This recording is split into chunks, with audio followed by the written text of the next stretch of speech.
بسم الله الرحمن الرحيم.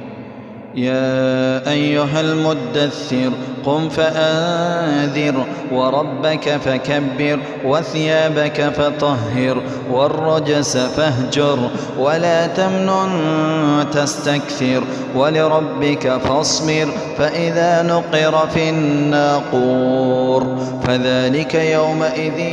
يوم عسير على الكافرين غير يسير. ذرني ومن خلقت وحيدا وجعلت له مالا ممدودا وبنين شهودا ومهدت له تمهيدا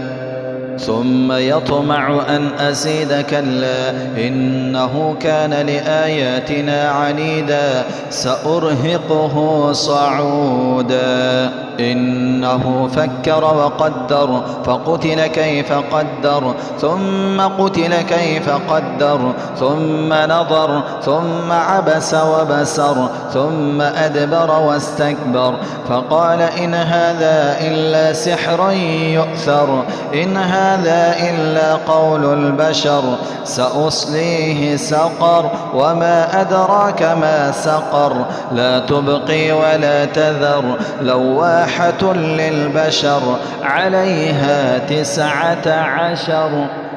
وما جعلنا أصحاب النار إلا ملائكة وما جعلنا عدتهم إلا فتنة للذين كفروا ليستيقن الذين أوتوا الكتاب ويزداد الذين آمنوا إيمانا ولا يرتاب الذين أوتوا الكتاب والمؤمنون وليقول الذين في قلوبهم مرض والكافرون ماذا أراد الله بهذا مثلا كذلك يضل الله من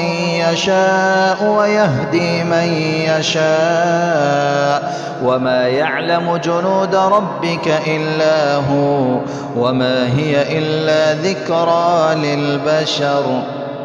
كلا والقمر والليل إذ أدبر والصبح إذا أسفر إنها لإحدى الكبر نذيرا للبشر لمن شاء منكم أن يتقدم أو يتأخر كل نفس بما كسبت رهينة إلا أصحاب اليمين في جنات يتساءلون عن المجرمين ما سلككم في سقر قالوا لم نك من المصلين ولم نك نطعم المسكين وكنا نخوض مع الخائضين وكنا نكذب بيوم الدين حتى أتانا اليقين فما تنفعهم شفاعة الشافعين فما لهم عن التذكرة معرضين كأنهم حمر مستنفرة فرت من